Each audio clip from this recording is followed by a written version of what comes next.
Segundo livro de Crônicas, tem 1 Reis, 2 Reis, 1 Crônicas, 2 Crônicas. Capítulo 33, só versículo 1 e 2, depois da leitura deixa a Bíblia aberta, diz assim: Manassés tinha 12 anos quando começou a reinar, e reinou em Jerusalém por 55 anos. Fez o que era mal aos olhos do Senhor, e seguiu as práticas detestáveis das nações que o Senhor havia expulsado de diante dos israelitas. Amém? Os irmãos podem sentar-se. Peço a tua atenção, tua ajuda. Queridos, a história do mundo, ela está repleta, recheada de homens perversos, homens sanguinários, homens com sangue nos olhos. Está recheada. Homens que só em citar um nome, já arrepia até cabelo de careca, de tão horrorosos que foram. Entraram para a história de maneira indigna, de maneira ridícula. Homens facínoras, homens assassinos, feiticeiros, monstros, verdadeiros monstros, sanguinários. Por exemplo, o imperador Nero. Quem já ouviu falar de Nero? O imperador Nero, ele foi um desses que entrou para a história do mundo como um dos piores seres humanos que existiu. Piores, um dos mais terríveis. Ele era louco. Ele desenvolveu requintes para as suas crueldades, para as suas monstruosidades. Ele inventou técnicas inovadoras de tortura. Ele arquitetou castigos, queridos, que só a mente mais infernal poderia conceber. Por exemplo, ele fez com que muitos cristãos fossem costurados em peles de animais selvagens e depois lançados às feras para serem devorados. Outros, diz a história, com as roupas encharcadas de cera inflamável, eles eram amarrados aos postes no jardim de Nero, por ordem do próprio Nero. E depois de amarrados, eles eram queimados para que fossem ali colocados como tochas vivas para iluminar o jardim do seu palácio. Quem tem uma entrada de carro e vê aquelas luzinhas dos lados, lá não eram luzinhas, nem postes de lâmpada, eram pessoas penduradas, amarradas por ordem de Nero. E o que falar de Adolfo Hitler, que foi o demônio em figura de gente? Adolfo Hitler, demônio em figura de gente. Esse homem, ele era sanguinário, perverso, insano, louco. Tinha um poder de persuasão terrível. Ele matou mais de 6 milhões de judeus na Segunda Guerra Mundial. Também matou, liquidou, trucidou homossexuais, cristãos, ciganos, deficientes físicos, deficientes mentais. Ninguém sobrava, velhos. Ninguém sobrava. E o personagem do nosso texto também tem um currículo terrível, Talvez Manassés tenha sido o pior dos piores, por conta do lar de onde ele veio. Esses que eu falei já foram criados em um lar totalmente desestruturado, disfuncional. Mas Manassés teve alguns privilégios, e por conta dos privilégios que ele não valorizou, ele entrou para a história como um monstro. Sua história é uma das mais chocantes de toda a Bíblia. Ele foi o rei que mais reinou em Jerusalém, reinou por 55 anos, como diz aí o versículo 1 e 2. Seu nome significa aquele que esquece. E o mais triste é que ele se esqueceu de Deus. A vida desse homem é dividida basicamente em 3 fases, e nós vamos ver as 3 essa noite, se Deus quiser.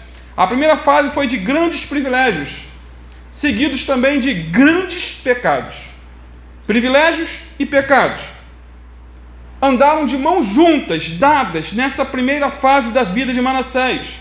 Amados, Manassés foi criado no palácio. Ele foi criado cercado de pompa, cercado de luxo, de conforto. Seu pai foi o rei Ezequias, um dos reis mais piedosos da história de Israel, um homem de Deus. um homem íntegro, era crente fiel e fez uma verdadeira reforma espiritual em sua nação. Diz a história, a Bíblia, que ele abriu as portas do templo que seu pai Acais havia fechado.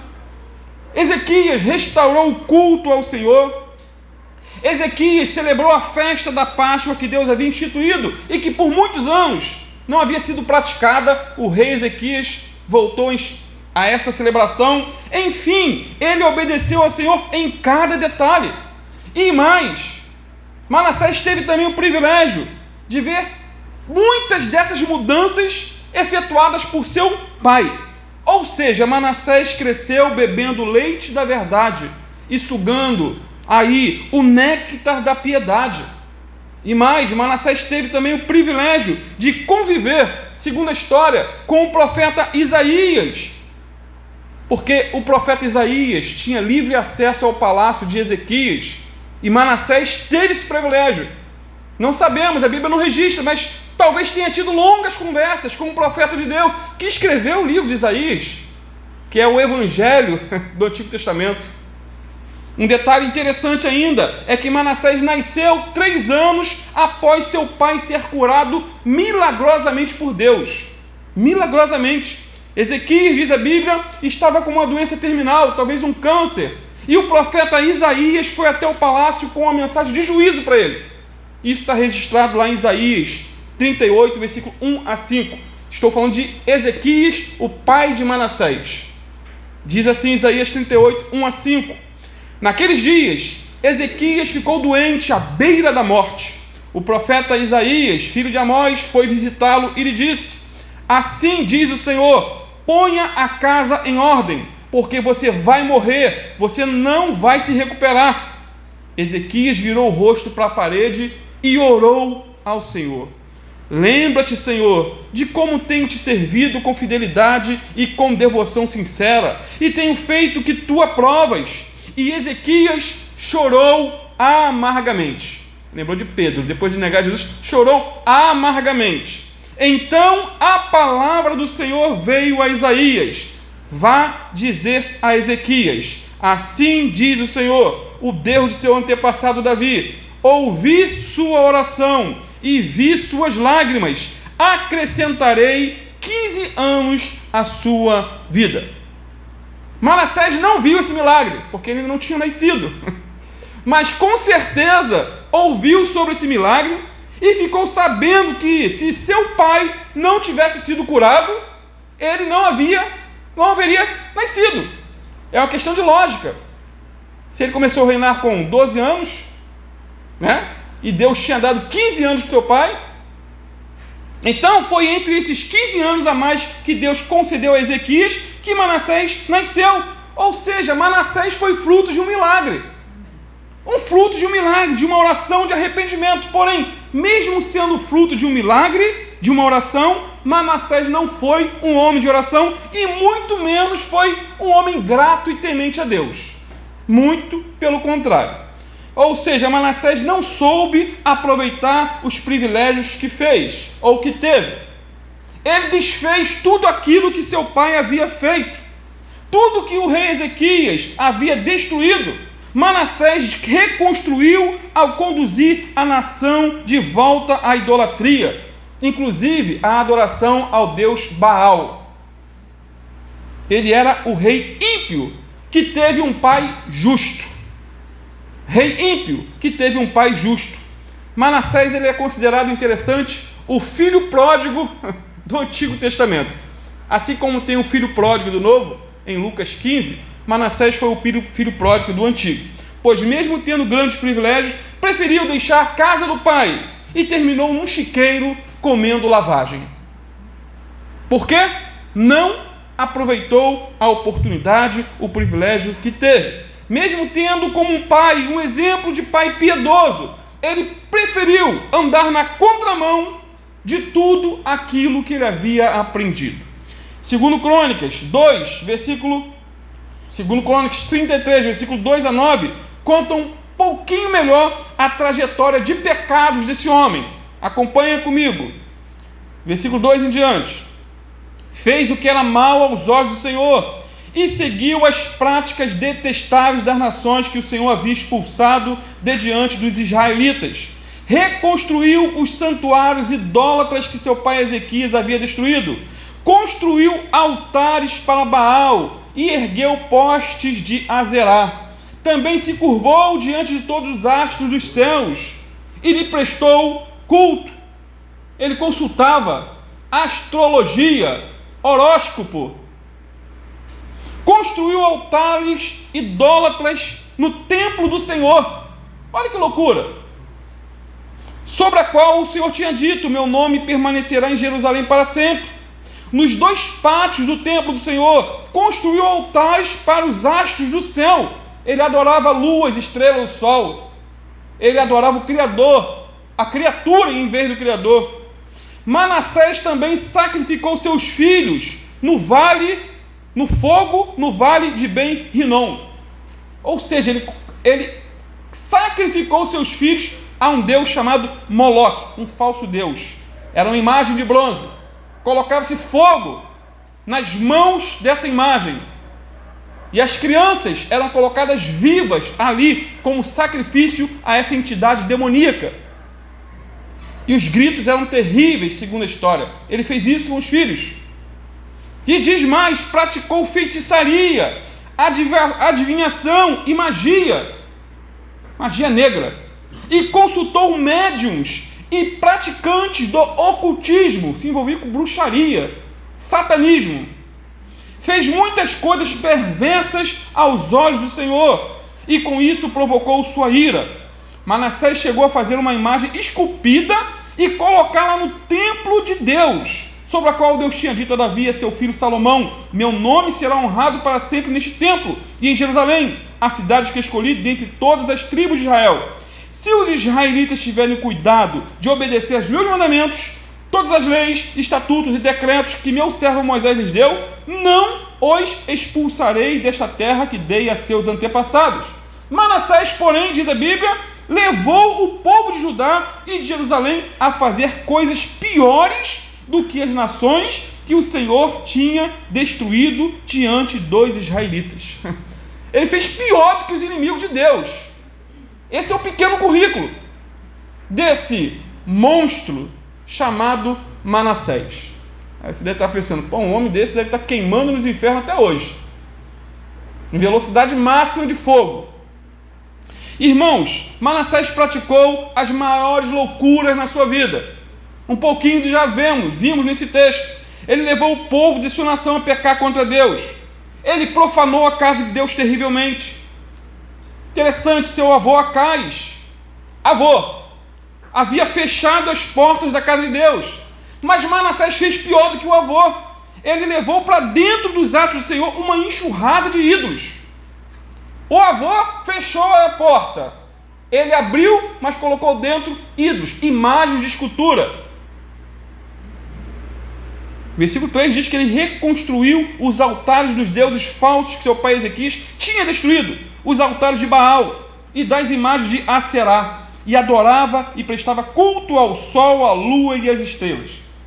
Interessante aqui, Baal, ele era tido como senhor da terra e da prosperidade, e Aserá, ela era a deusa da fertilidade, da sensualidade, né? E diz o texto que Manassés trouxe todas essas práticas pagãs para dentro do templo de Jerusalém. Baal, prosperidade; Aserá, sexualidade; Baal, riqueza; Aserá, prazer. Tem crente ainda hoje agindo como Manassés. Só pensa em dinheiro e sexo. Cultuam a Baal e Aserá. Pessoas que vão para a igreja em busca de riqueza e de prazer. Misturam o santo com o profano. Muitos querem ser crentes, mas vivendo no pecado. Querem até cultuar a Deus com a vida suja. E muitos buscam uma igreja que se adeque à sua sexualidade. É uma frase que eu ouvi há pouco tempo. A pessoa não consegue mudar a sua vida, então muda a sua teologia. E a sua teologia acaba se adequando à sua vida imoral. E hoje tem igreja para tudo quanto é gosto, tudo quanto é tipo. E é exatamente isso que temos visto. Os adoradores de Baal estão em muitos púlpitos de igrejas chamadas de cristãs, que vendem o sagrado. Pastores negociantes, comerciantes da fé, que vendem até a sogra para ganharem dinheiro. Vendem de tudo. Esses adoradores de Baal, o falso deus da prosperidade, estão também na membresia de muitas igrejas. São os membros que compactuam com o erro dos pastores.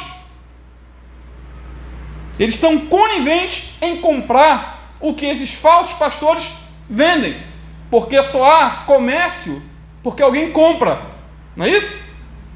O que vendem? De tudo. Água do Rio Jordão, caneta ungida por R$100, areia do Mar Morto. Vai embora, gente. E vai embora. Em muitas igrejas se encontram também altares para vários ídolos, imagens de São Pedro, São Paulo, Santo Expedito. Enfim, nada diferente do que Manassés fez. Nada diferente. Outras ainda cultuam ídolos em forma de objetos, os mais desprezíveis. Muitos idolatram água ungida, rosa ungida, óleo ungido. Colocam esses objetos como sagrados. Tem muitos crentes tocando aí no manto de determinado pastor para serem curados. Idolatria. Condenam Manassés, mas fazem a mesma coisa que o próprio Manassés fez. Enfim, o que não faltam são embusteiros da fé, vendendo objetos ungidos e ingênuos, idiotas, comprando. Manassés se envolveu também com a feitiçaria. Manassés se envolveu também com a magia negra. Ele era adivinho, diz a Bíblia. Ele era agoureiro, praticava feitiçaria, consultava os mortos. Amados, o Brasil é o país mais espírita do mundo. Existem muitas pessoas mergulhadas até o pescoço na feitiçaria, espiritismo, astrologia, consulta aos mortos e misticismo pagão. A necromancia, ou seja, consulta aos mortos, é uma prática abominável para Deus. E Manassés estava envolvido com isso. A Bíblia diz que Saul morreu porque consultou uma necromante. Por fim, Manassés derramou, diz a Bíblia, muito sangue inocente em Israel. Era um sanguinário. Segundo Reis 21:16, diz que além da adoração de imagens, que é uma prática que Deus não tolera e que Manassés levou o povo a cometer, ele assassinou um grande número de pessoas inocentes. Segundo Reis é um texto paralelo a Segundo Crônicas. Interessante que Segundo Reis não fala da mudança de vida que Manassés teve, mas Crônicas fala. E Jerusalém, diz ainda, desde uma ponta até a outra estava cheia de corpos das suas vítimas. Olha que homem sanguinário. Ele era um serial killer, matador, matava por prazer. Ele matou os próprios filhos, como diz o texto. Matou os filhos de outras pessoas. Segundo a história, depois bota aí com curiosidade no YouTube, como morreu o profeta Isaías. E tem um histórico ali. Segundo a história, ele mandou matar o profeta Isaías, que foi conselheiro do seu pai, cerrado ao meio.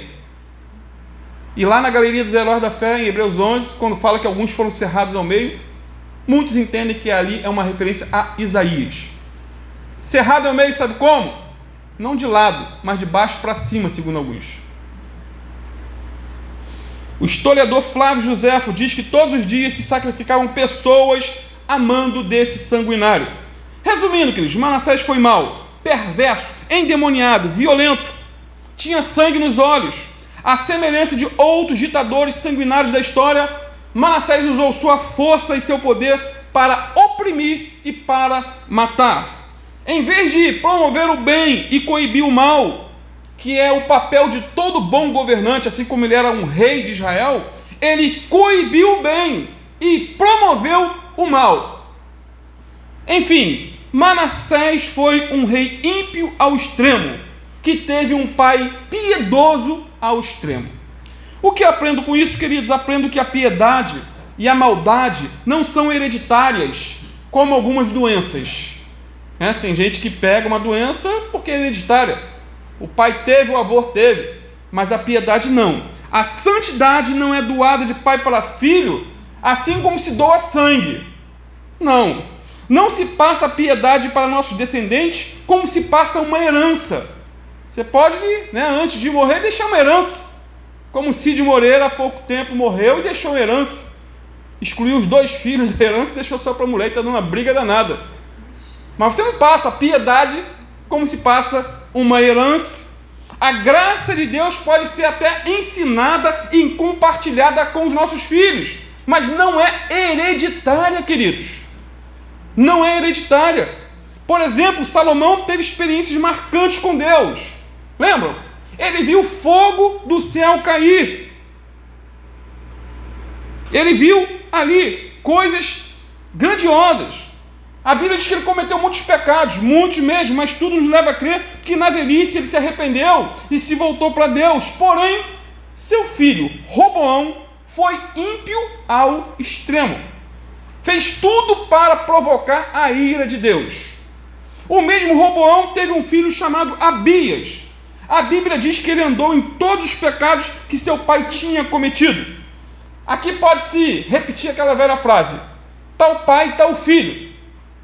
Assim como Roboão, Abias andou nos mesmos caminhos de seu pai. Abias, por outro lado, teve um filho chamado Asa, que não seguiu o mau exemplo de seu pai, e muito menos o terrível pecado do seu avô, Roboão. A Bíblia diz que ele buscou ao Senhor, buscou a face de Deus. 1 Reis 15:11 diz: fez Asa o que era reto aos olhos do Senhor, como Davi seu pai. O mais interessante ainda é que Asa teve um filho chamado Josafá, que foi um dos melhores reis de Israel. Ele era temente a Deus, fugia do pecado e corria para Deus. Josafá, por outro lado, teve um filho chamado Jeorão, que se tornou um rei ímpio, profano, perverso e mau.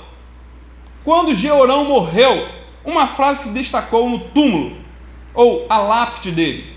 Parece até que foi o próprio Deus que escreveu essa frase. Segundo Crônicas 21:20. Morreu sem deixar saudades. Morreu sem deixar saudades. Interessante. Josafá morreu e deixou saudades. Mas seu filho morreu sem deixar saudades de tão ruim que era. Tão ruim. E eu te pergunto, se você morresse hoje, o que colocariam amanhã? Em sua lápide? Ou em seu túmulo? Já foi tarde. O que seu cônjuge, seus filhos, vizinhos ou colegas de trabalho escreveriam em seu túmulo? Algumas esposas escreveriam: aqui jaz o espinho da minha garganta, a pedra do meu sapato. Alguns esposos escreveriam: aqui jaz a mulher goteira. Queridos, coisa terrível é goteira. Minha casa teve muita goteira. Aqui está tendo goteira, até agora está pingando aqui na minha cabeça ainda. E leia em Provérbios o que é goteira, queridos. A Bíblia chama de mulher, muitas mulheres que são goteira. É algo insuportável, é incômodo. Aqui jaz a goteira da minha vida. Muitos cônjuges escreveriam: aqui jaz aquele que me perturbou em todo o tempo que conviveu comigo. Tem um escritor americano que ele gosta de visitar cemitérios só para ler o que a família escreveu no túmulo dos que ali estão sepultados. Que hobby, né? Ele vai no cemitério só para escrever. Vamos ver que frase botaram aqui para o falecido. Aí vai escrevendo tudo. Ele disse que, pensando nisso, ele entende que Deus, se Deus escrevesse uma frase no túmulo de Davi, a frase seria: homem segundo o coração de Deus. Se escrevesse no túmulo de Daniel, seria: homem muito desejado no céu. Se escrevesse no túmulo de Abraão, seria: amigo de Deus. No túmulo de Enoque seria: ele andou comigo. No túmulo de Jó seria: aqui jaz um homem que foi reto, íntegro e que se desviava do mal. No túmulo de Moisés seria: o homem mais manso da terra. no túmulo do apóstolo Paulo seria: ele combateu o bom combate, terminou a carreira, guardou a fé. Qual seria a frase que Deus colocaria no meu ou no seu túmulo? No túmulo de Jeorão provavelmente foi escrito: morreu sem deixar saudade. Foi tarde. Foi tarde. Voltando então aqui a Manassés, podemos constatar que seu avô Acais era o demônio em figura de gente. O avô. Demônio em figura de gente. O homem era perverso, sanguinário e covarde. Segundo Crônicas 28, 2-4 diz que ele andou nos caminhos dos reis de Israel e fez ídolos de metal a fim de adorar os Baalins. Ele era idólatra. Estou falando do avô de Manassés. Queimou sacrifícios no vale de Ben-Hinom e chegou até a queimar seus filhos em sacrifício a Moloque, que eu já citei ainda agora, imitando os costumes detestáveis das nações que o Senhor havia expulsado de diante dos israelitas. Também ofereceu sacrifícios e queimou incenso nos altares idólatras, no alto das colinas e debaixo de toda a árvore frondosa. Ou seja, o cara era bruxo, por assim dizer. Porém, apesar desse currículo horroroso, Acais teve um filho chamado Ezequias, como já vimos, e foi um dos melhores reis de Judá, um homem comprometido com o reino de Deus. Todavia, Ezequias foi o pai de Manassés, esse que ora estamos estudando. Ou seja, o avô de Manassés era o capeta encarnado.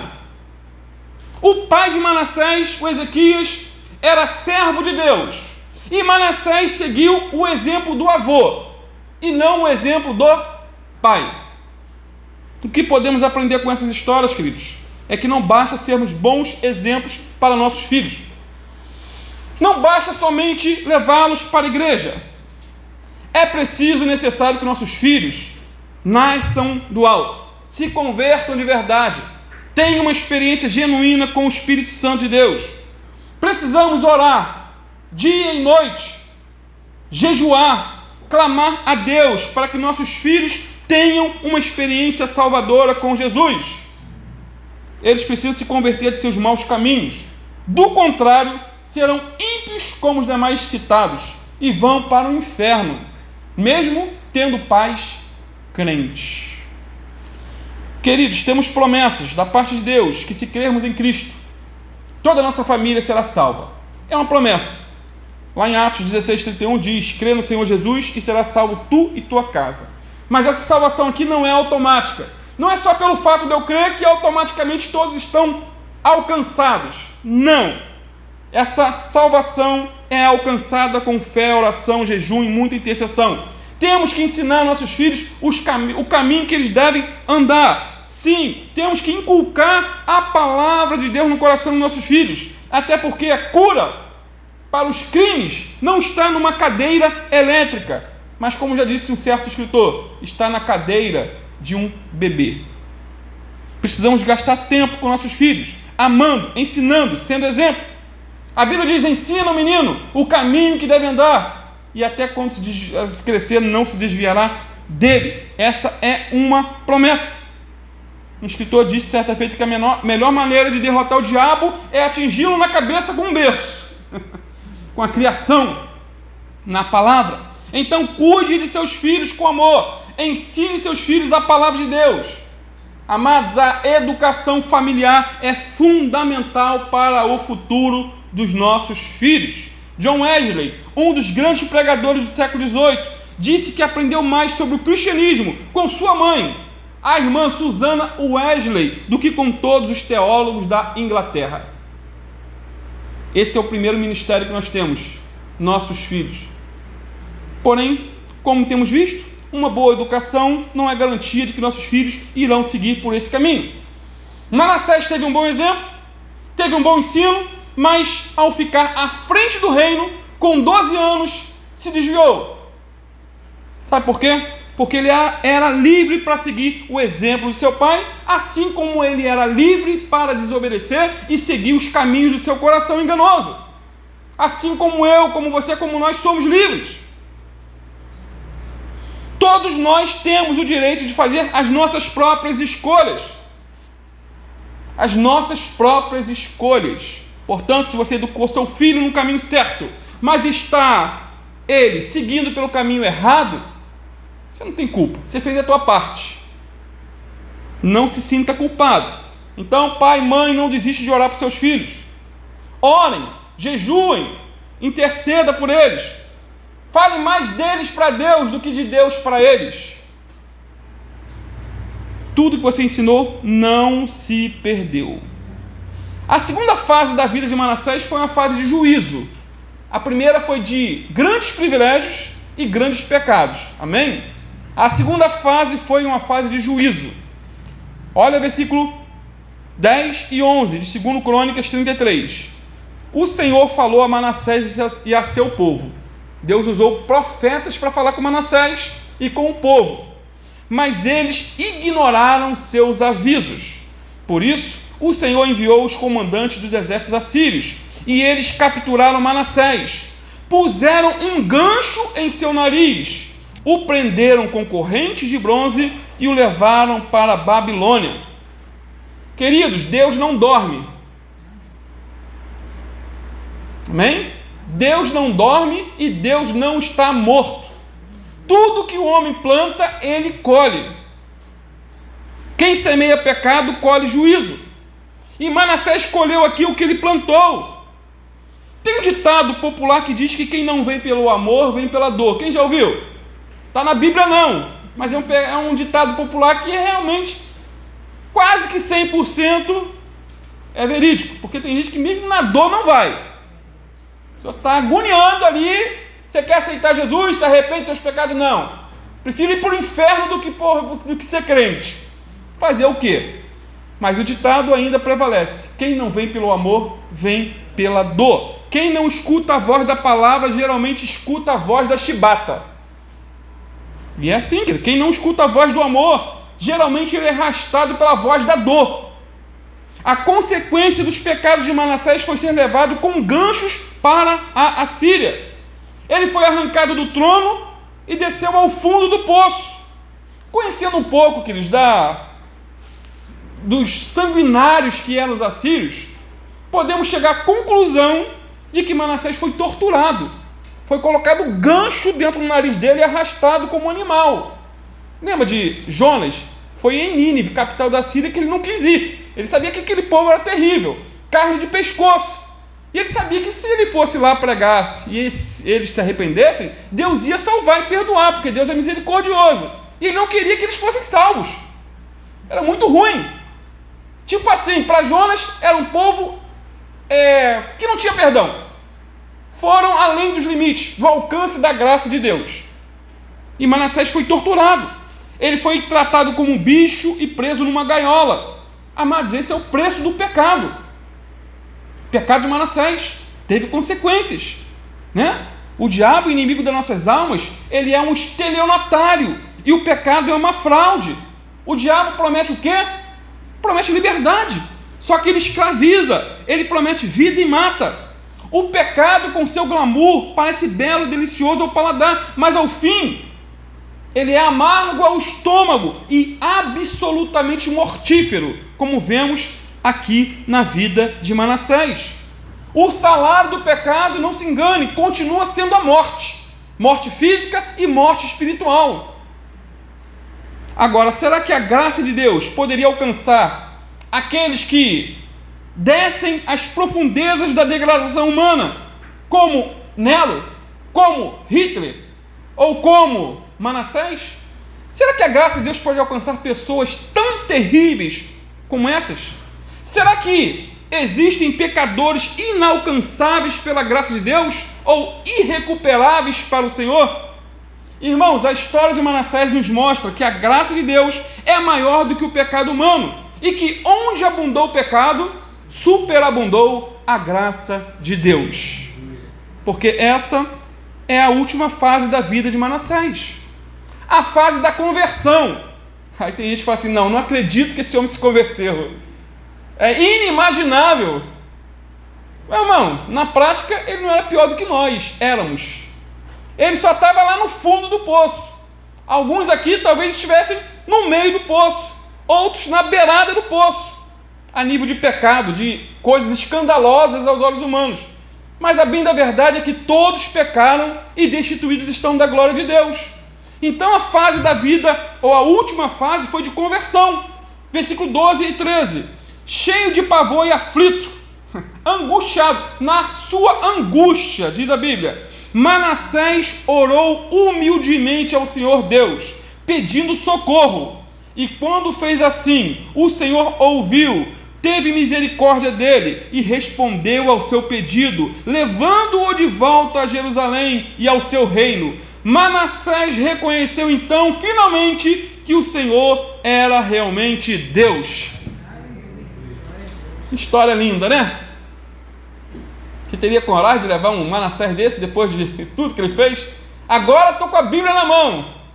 Você levaria? Tem gente que não acredita nesse tipo de conversão, queridos. Tem gente que não acredita. Está se escondendo atrás da Bíblia. O cara está lá na cadeia, lá. Irmão, eu não acredito nesse negócio de se esconder, não.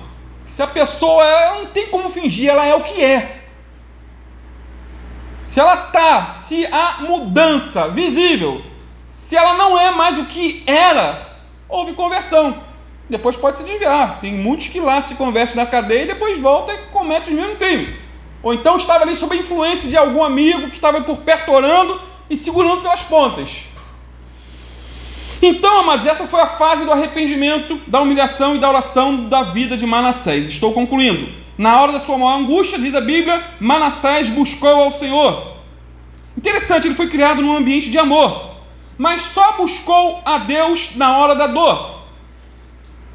Ou seja, Deus sussurra em nossos ouvidos nos dias de alegria e festa, mas grita nos dias de angústia, aperto e sofrimento. C.S. Lewis tem uma frase muito interessante que diz: a dor é o megafone de Deus para despertar o mundo que se encontra surdo. A dor é um megafone. As melhores orações, elas nascem nos dias de angústia, sofrimento. Geralmente quando está tudo muito bem, a tendência é relaxar, descansar. Mas quando as coisas começam a apertar, nos leva ao joelho. O mais interessante é que Manassés viveu invocando os mortos, viveu adorando ídolos, levantando altares aos deuses pagãos e matando inocentes. Mas agora, na hora da morte, do aperto, ele ora ao Deus do céu.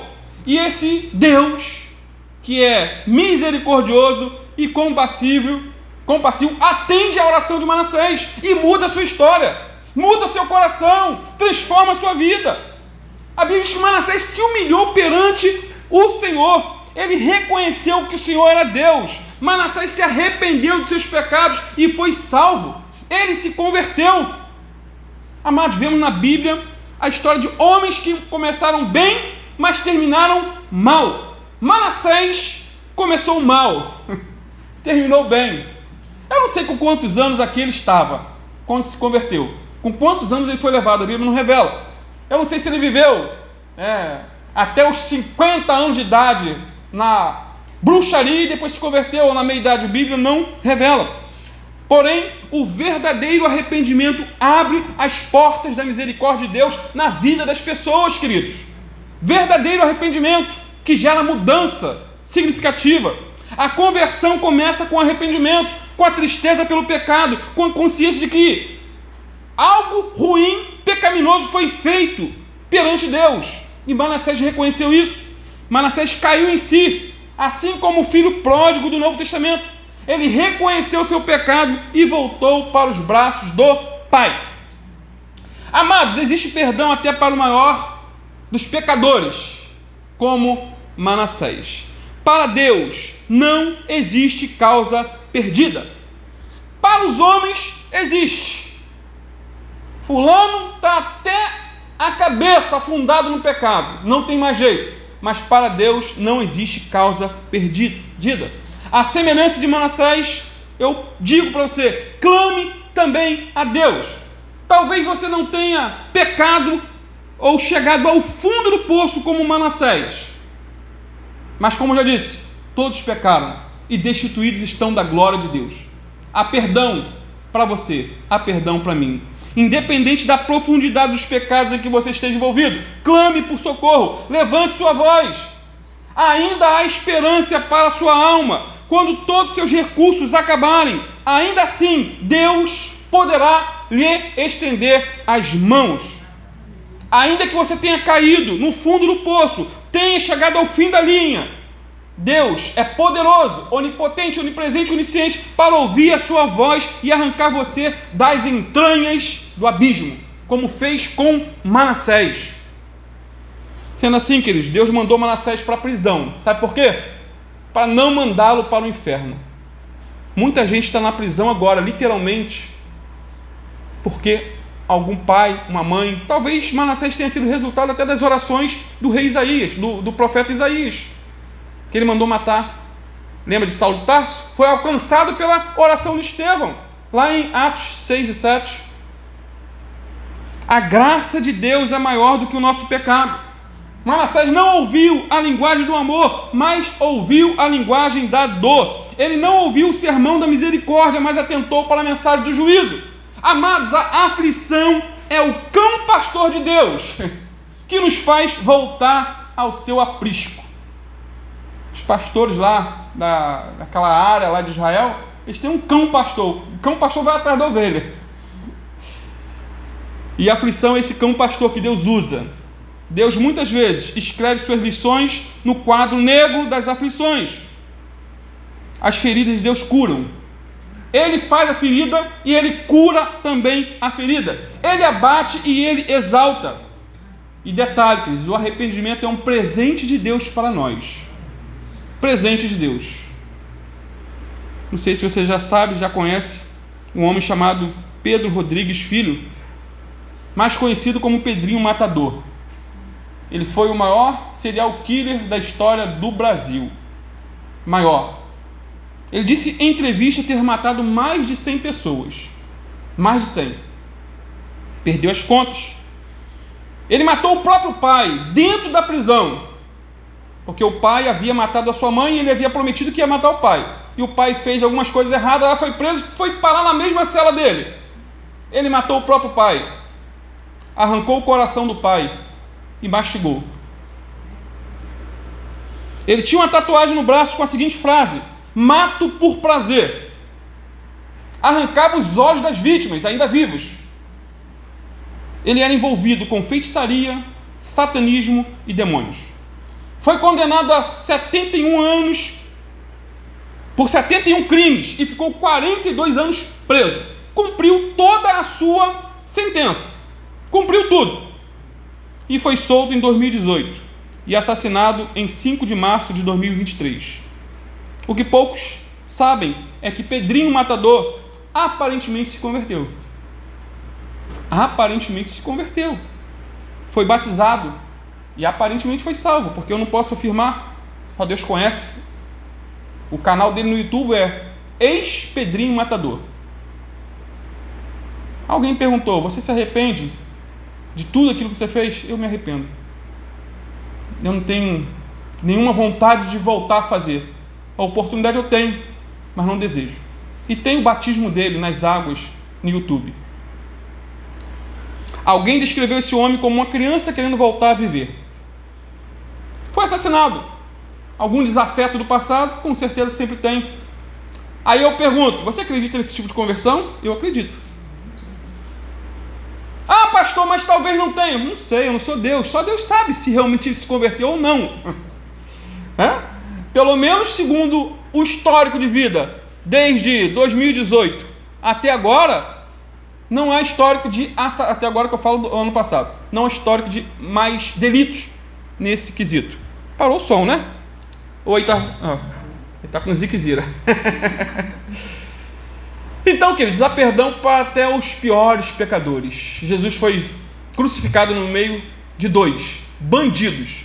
Um se converteu, o outro foi condenado. E interessante que Manassés não se converteu da boca para fora. Manassés deu evidências concretas da sua conversão. Na vida de Manassés houve um antes e houve um depois. Com a ajuda do Espírito Santo, ele procurou consertar tudo aquilo que havia destruído. Dos versos 14 em diante, vemos a mudança na vida de Manassés. Olha só, rapidamente, 14 a 17. Depois disso o quê? Da sua conversão.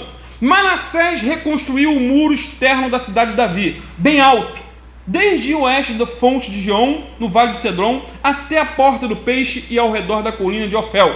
Colocou comandantes militares em todas as cidades fortificadas de Judá. Manassés também removeu do templo do Senhor os deuses estrangeiros e o ídolo que havia colocado ali. Derrubou todos os altares que havia construído na coluna do templo e todos os altares em Jerusalém, e os jogou fora da cidade. Depois restaurou o altar do Senhor e apresentou sobre ele sacrifícios de paz e ofertas de gratidão.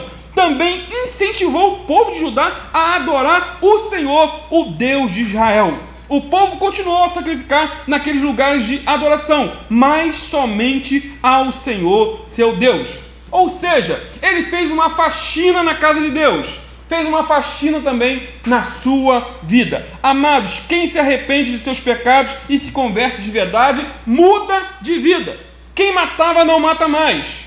Quem cheirava cocaína não cheira mais. Quem roubava não rouba mais. Quem xingava não xinga mais. Quem adulterava não adultera mais. Quem se prostituía não se prostitui mais. Quem era gay deixa de ser gay.